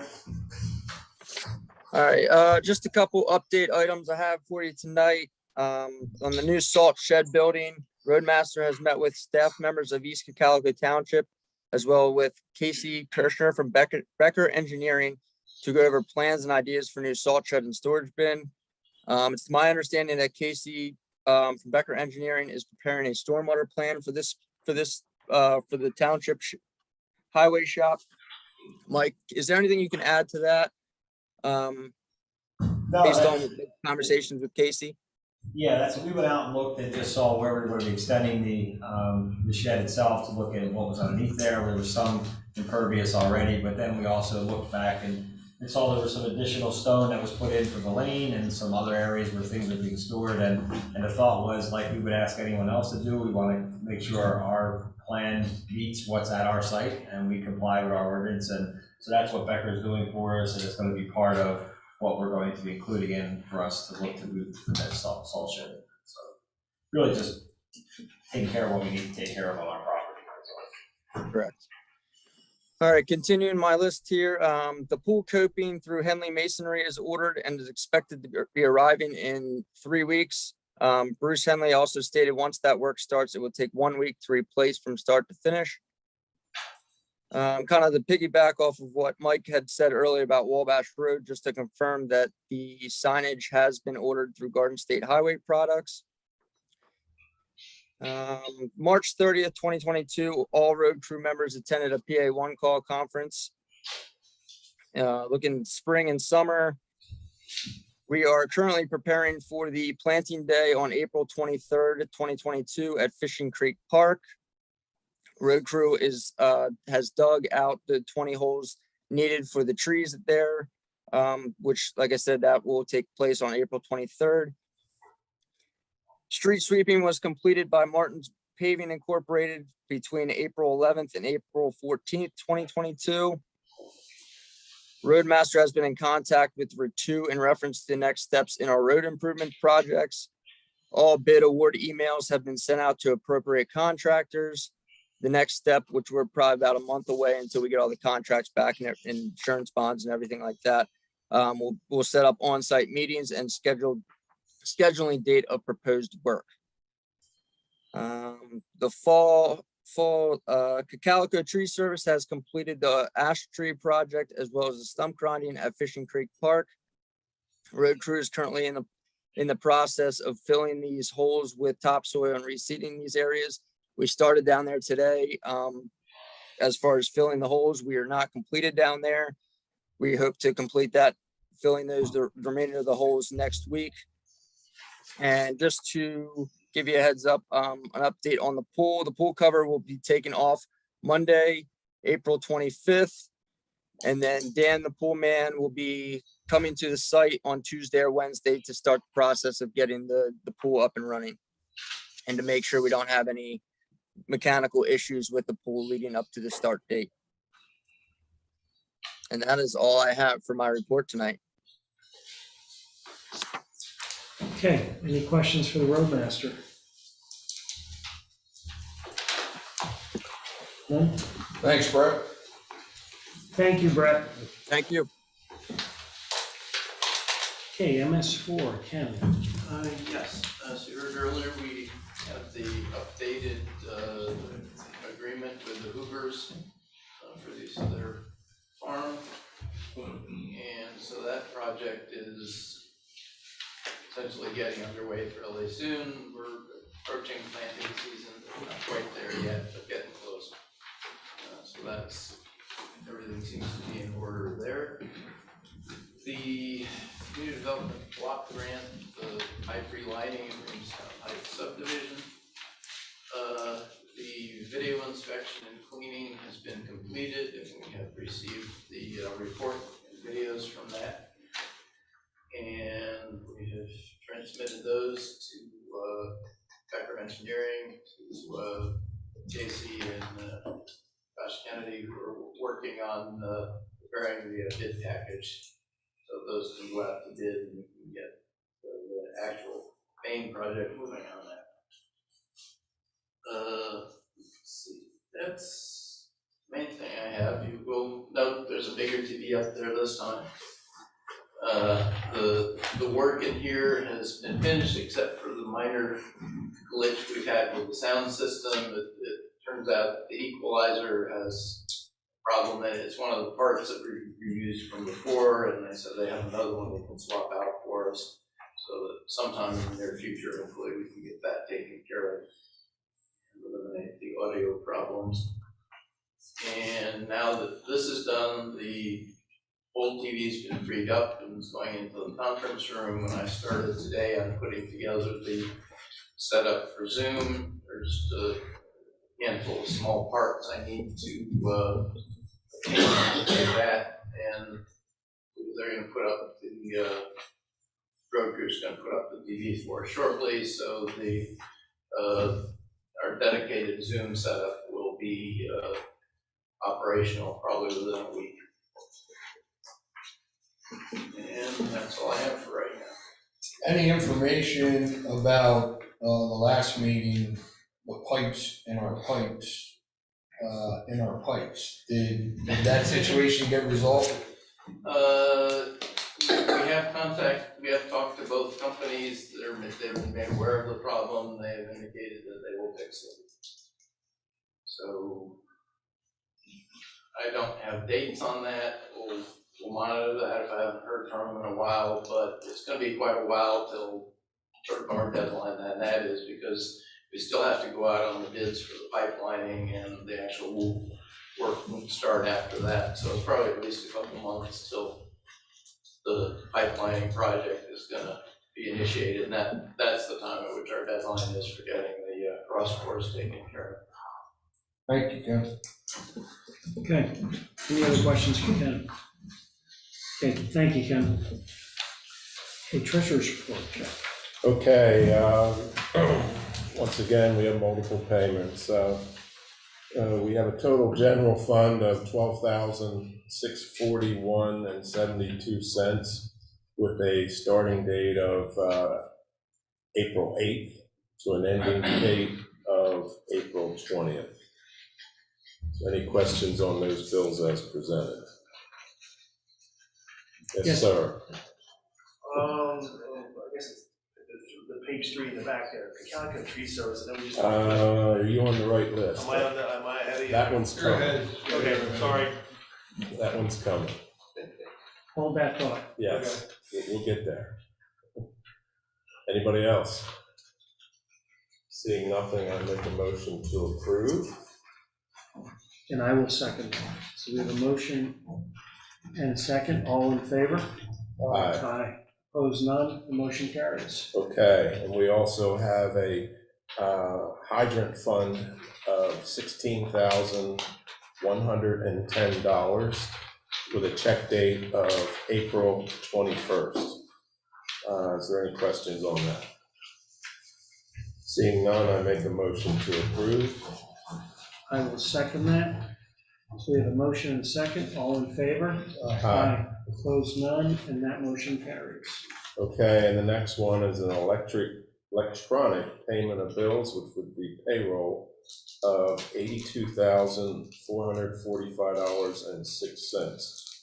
And this is for a pay period of March 27th to April 9th. I make a motion to approve as presented. I'll second. So we have a motion and a second. All in favor? Aye. Opposed, none. Motion carries. Okay, and for the last one, we have a total general fund of $182,362.11 with checks dated of April 21st. Now you have a question. Okay, actually two. The first one, back to the two bills there for Cocalico Tree Service. Can we get your name, please? Ron Wise, sorry. Thank you. For the 6,206 at Fishing Creek and 5530 for the, it just says ash trees. Was that comparable to the bid? No, Mike, there was an overrun on the one, wasn't Yeah, there? one was for 14 trees instead of 13 trees, and the reason why is I guess one tree is they were, when I had to take it down, was next to a dying tree, and it was easier to take that down. And the other was 13 additional stumps at Fishing Creek than what was initially projected. So they were older stumps that were embedded in there that ended up, they did when they were down there. So we went from 45 to 58 stumps. Okay, fair enough. And then the other one, the next page over, on the brand new Ford 33 Cup Ford, probably the new Cruiser Chief, I don't know if this is for you, but it says here it's a 2021, is that correct, or is it a typo as a 22? Oh, it's 21. Okay. It was from our vehicle that was involved in the crash that was totaled. So they have had that, been working on it since the end of last year. And they had it in stock. So this was kind of a, okay. This was, thank God they had it in stock. Okay, all right, that's, I didn't know if this was one of those backlot specials or. No, this was Penn, the University of Penn canceled an order. Okay, so really, okay, all right, thank you, that's all I have. And we also got an insurance reimbursement for more than, like, close to half of that. Yeah. Okay. Good. Yes, sir. Yes, exactly. Check 62258, Jeff, for Park 1, $2,684.96. I think that's right for that. Yeah, that's, on here Judy said bills the postage. That is for the real estate tax bills. It used to be Touch Point. Touch Point was bought out by Park One. So we had a change in the vendor, but that was for the 2022 real estate tax bills. Printed, Yes, yes. and mail, And the postage for them as well. Okay, thank you. And one more, 62291 check number, utility service group 16,000 and change.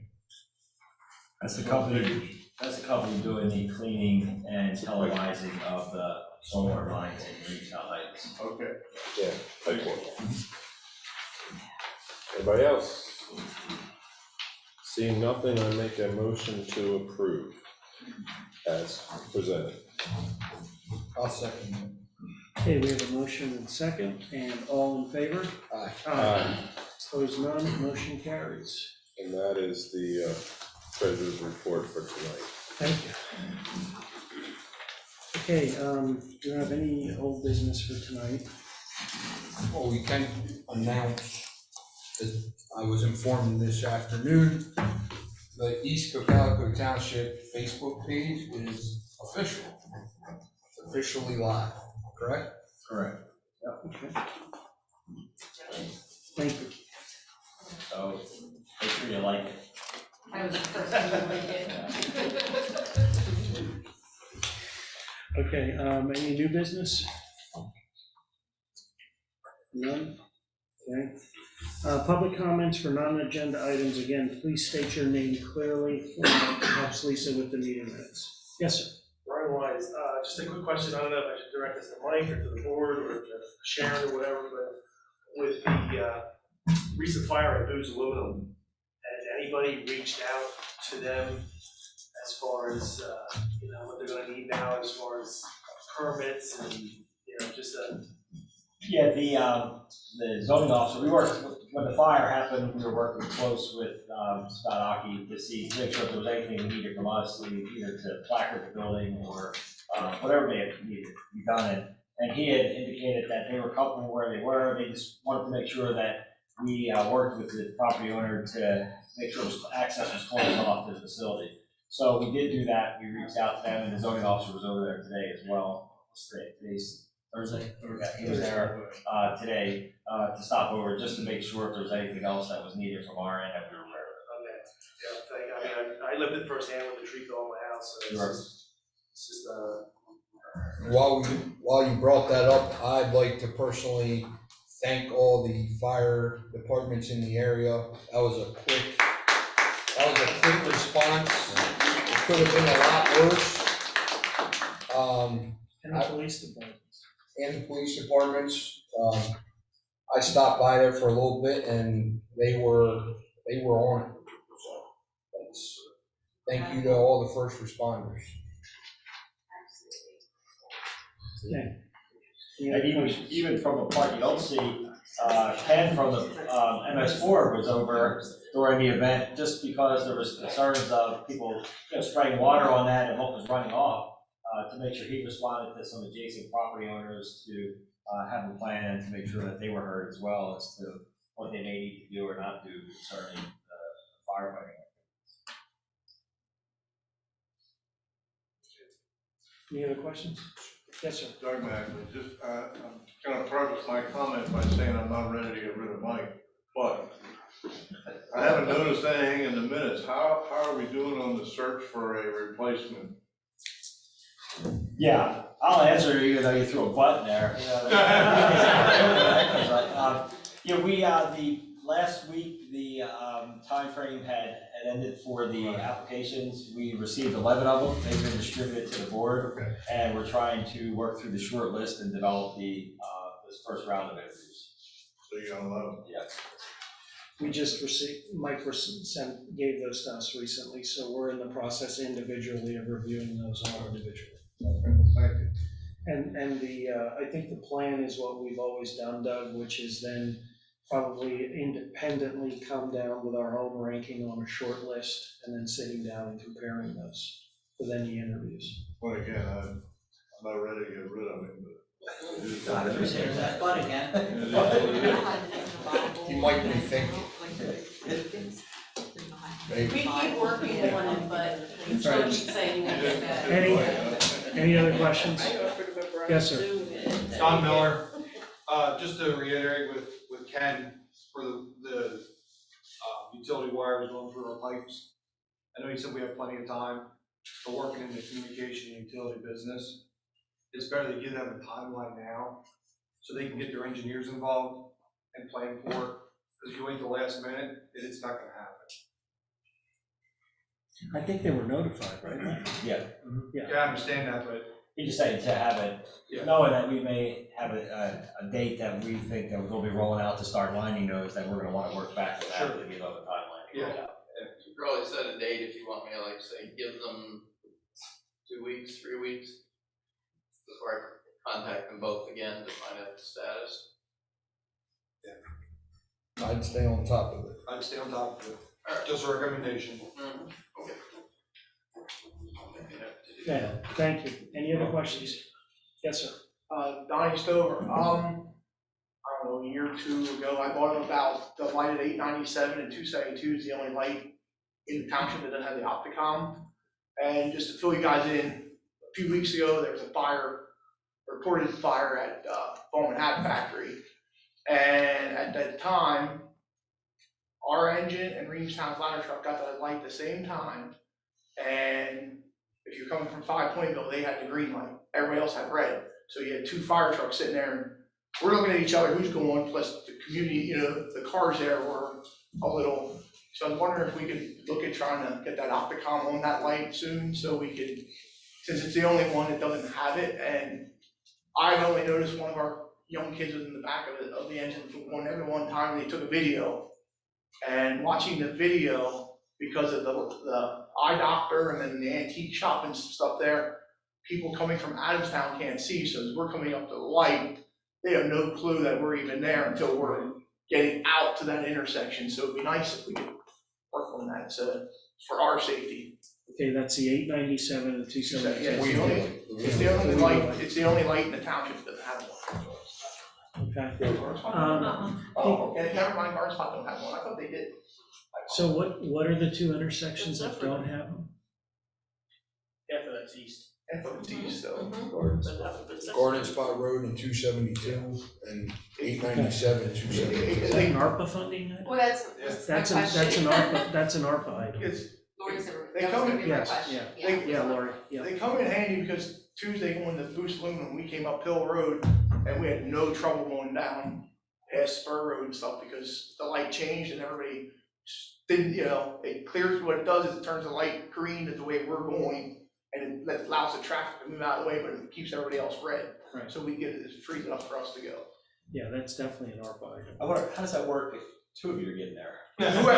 Whichever one hits it first. It's just. Yeah, the police department need, I think the police department could have them too, like that. You don't have them either? One of them. It's Wait a minute, that's a safety issue. That is a safety issue. What was it, when we added them to, like, the new trucks have them in, but the older apparatus, the township didn't have it on, we were Can we- paying, what, $800? Can we start? It was like 1,000 or a little less to add to each light bar, and you have, Let me, I'm gonna make a recommendation here in terms of action items, okay? First action item is double check, if you don't mind, chief, what are the intersections that don't have that, the preemption, number 1. Number 2 on the action item list is gonna be for the chief. How many of your units should really have those? If you're gonna put on one, you have to put it on all. Right, so if you can get that 9, you're sure that's the number, So okay? get us a price. Okay, so we need a price for that, and then Judy, double check what we have left in ARPA funding, so that we have all of those facts Yeah, and we so we should, can have a discussion next time about this. the county does, their ARPA money is public safety, law enforcement, EMS, EMA, fire. We get that, we can submit that to the county as well. Let's see if we can split So part of the ours. ambulance. Are you? Sorry, one at a time. Yeah, Laurie, yes, the ambulance too, thank you. I completely forgot. That was my, Don, same question. Are you counting all the fire trucks and ambulances that don't have them also? I think all the fire All apparatus the, have them. all the apparatus has it. All the fire and EMS have them. You said older vehicles. Well, we went and had to go get them You paid. have them upfitted? Yeah, we had to get them Okay. upfitted, so, And the ambulance does have it, yeah. yes, all- right? Yeah, Okay. it's kind of like a standard thing now when you buy new apparatus. Okay, On our so, side. so we have those 3 action items. So that gives us the data set that we need then to sit down, then at the next meeting or when we have that information to discuss that. Is that okay? Yeah, just, Mike, what's the latest on there's gonna be some intersection upgrades there, I guess, at some point when the housing development's close by, get moving. Right. We're years out on that, or where is that? I mean, if you were to pull out your crystal ball. I would need that one, that crystal ball you had, right there. Yeah, I think we're still early in that process, especially at that intersection itself. It's gonna be a waste. Yeah. Yeah, it probably would. If we could take advantage of these monies here, ARPA and matching that, then that would be ideal. And any changes that can be Right. retrofitted over. Yeah, once we have the equipment, we have the equipment. And it's a safety issue, it's a liability issue. Yeah. It's already hard enough to get volunteers and keep our police department safe and all, might as well. It's all about the community. Save one crashes, well worth it. Okay. Any other questions? Okay. So we're gonna have a executive session tonight, and I need a motion to adjourn. I'll make that motion. I'll second it. So we have a motion and a second, all in favor? Aye. Opposed, none, motion carries. Sorry, everyone, my apologies, my sincere apologies, it's been a long week. I forgot to announce the next supervisors meeting will be Thursday, May 5th at 7 p.m. It'll be held in person and via Zoom, as always. Again, my apologies, I'm sorry. Thank you for coming. Thank you. Thank you, Chief.